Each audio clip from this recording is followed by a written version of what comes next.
Say, man, who's that cat coming down the street? I don't know, but it sounds to me like that whipping man with the bone. Sure having himself a ball. What comes to mind when you think of the Harlem Globetrotters basketball team? Is it happiness, laughter, peace and goodwill, equality?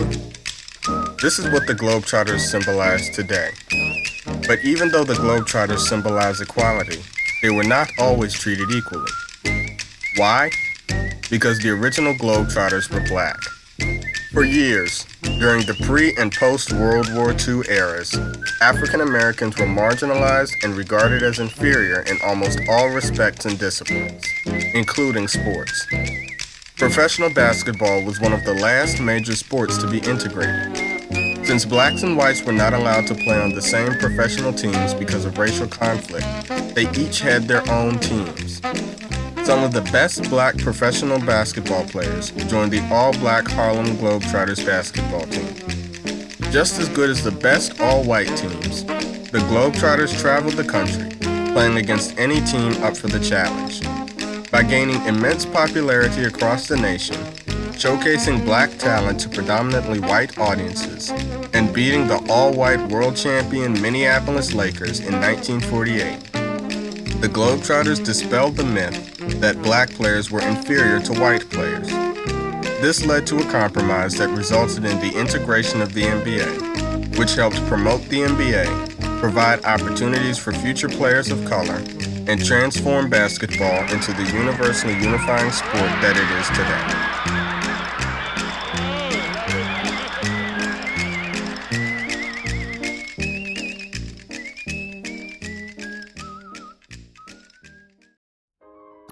The Globetrotters were established in 1926 as the Savoy Big Five, a Chicago team created by ex-Wendell Phillips High School basketball star Tommy Brookins. Named after the Savoy Ballroom on the south side of Chicago where they played, the team was made up of other former high school basketball stars. Brookins hired Abe Saperstein as the team's coach and manager. Eventually, however, Saperstein became the team's owner. An astute businessman with an incredible mind for salesmanship, Saperstein renamed the team the Harlem Globetrotters to emphasize the fact that the team was all black and to give the impression that they were well-traveled. An excellent choice, this name has remained the same for 91 years. After their contract with the Savoy ended in 1927, the team lived up to their name by packing up and taking to the road. Traveling around the country in the 20s and 30s, the Globetrotters played any team up for the challenge of playing them. They played all white teams, all black teams, all Jewish teams, coal miners, lumberjacks, colleges, and professionals. And just about everyone they played, they beat. In 1928, they introduced their iconic clowning routine. Legend has it that during a game in Iowa, Kid Oliver, one of the Globetrotters, accidentally stood too close to an iron stove during a break and set his shorts on fire. He ran screaming across the court, making the fans erupt with laughter. The Globetrotters immediately saw the practical application of their newfound brand of entertainment. They ran the show, as it came to be called, to rest their players and to keep the audience's attention in blowout games. However, in the minds of some white audiences, it promoted the racist stereotype of black men as fools. Despite the audience's perceptions, the Globetrotters' main objective was to win games. A possibly unintended consequence of this image was that it pacified racist audiences. I mean, it was one thing to play a black team instead of out of the goodness of your heart to sell a few seats. It was another thing to get your tail whipped. And so if the Globetrotters could amuse people, then that got their foot in the door. This allowed them to gain popularity not only with blacks, but with whites as well. They quickly became the best and most popular all-black team in the country. Since they were visible to a large audience, everyone could see that these black men from Chicago played superb basketball.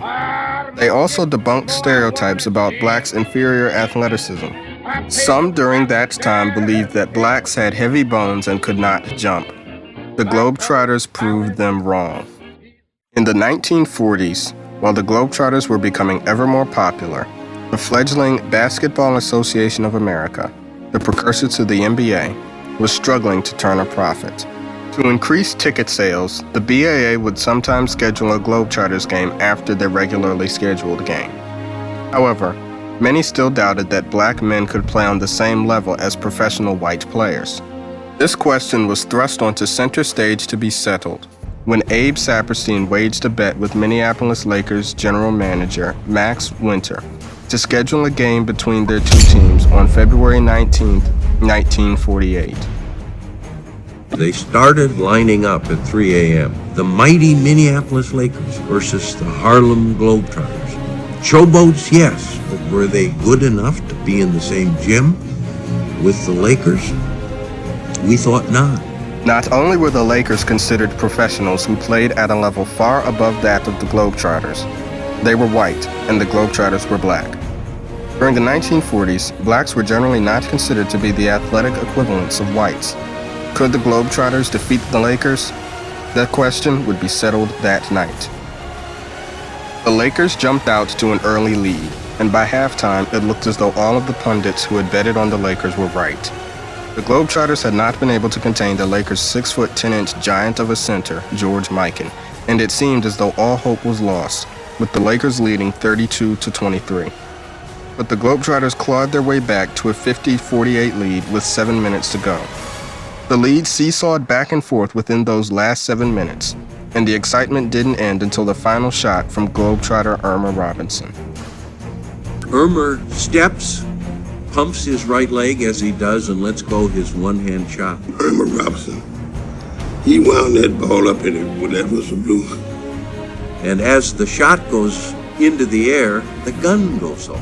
I knew it was going in. I said, it's got to go in. The shot is still in the air and keeps soaring and comes down. It went in.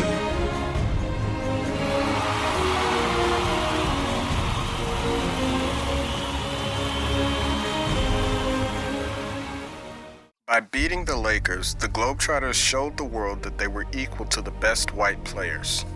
Globetrotters came and beat the team considered to be the best, and in essence what they were doing was saying to America, we are very much a part of this society and you will be forced to deal with us one way or the other.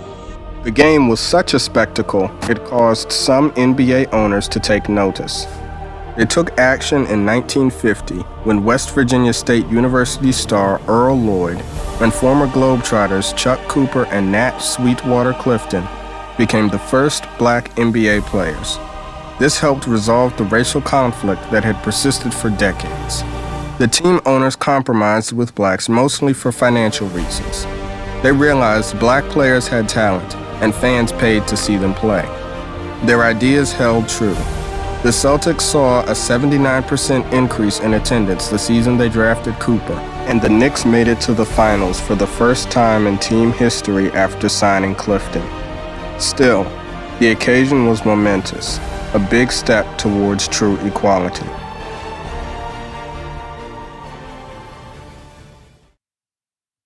Had it not been for the Harlem Globetrotters, the NBA might have remained segregated for many years.